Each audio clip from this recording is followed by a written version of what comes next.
So here's what I got put down. What can we learn about caring for people by how Jesus used a bad night of fishing to reach Peter, James, and John? I don't know if this is really accurate. This is what I put. Jesus never looked at a situation without hope. You're in a sea full of fish. It's impossible not to catch something. Caring for people requires patience, just like fishing does. Pretty simple. If you're caring for someone, if they're elder, whatever they are, again, we're caring for someone requires extreme patience. You have to wait for them to get up. You have to do this. You have to do that. You have to be patient, just like when you're out fishing. You gotta wait for it to catch on. All right, let's go on to the next one.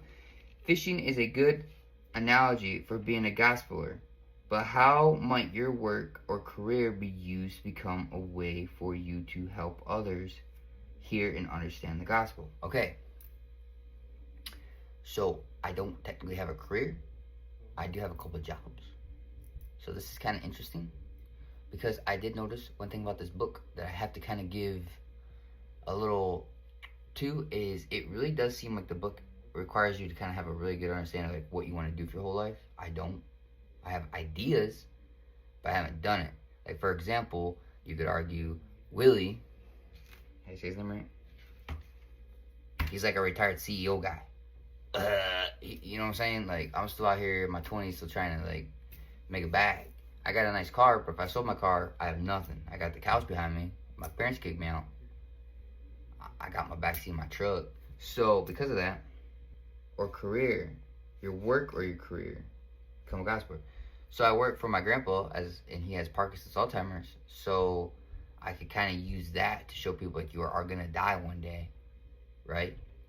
So my work kind of shows that you are all gonna end up in the fertilizer pit if you don't believe in Jesus. And if you do believe in Jesus, that means there might be an eternal life. But that's an argument. You guys kind of get that if you're watching this. We got social media. If you guys are watching this, that's one way we can do that. That's kind of work. I had to edit this, make it look somewhat decent, get it out there on TikTok for you. Fishing is a good analogy for being a gospeler, but how might your work or career be used to become a way for you to help others hear about and understand the gospel? Caregiving for my grandpa shows that everyone will end up like him. He has Parkinson's, Alzheimer's, and he's very old. We're all gonna end up dead. There's two paths, okay? Can use my love for the gym and making videos for social media. I like making videos. I like working out. That's pretty much all I got. So, there's more blanks here. That's what we got.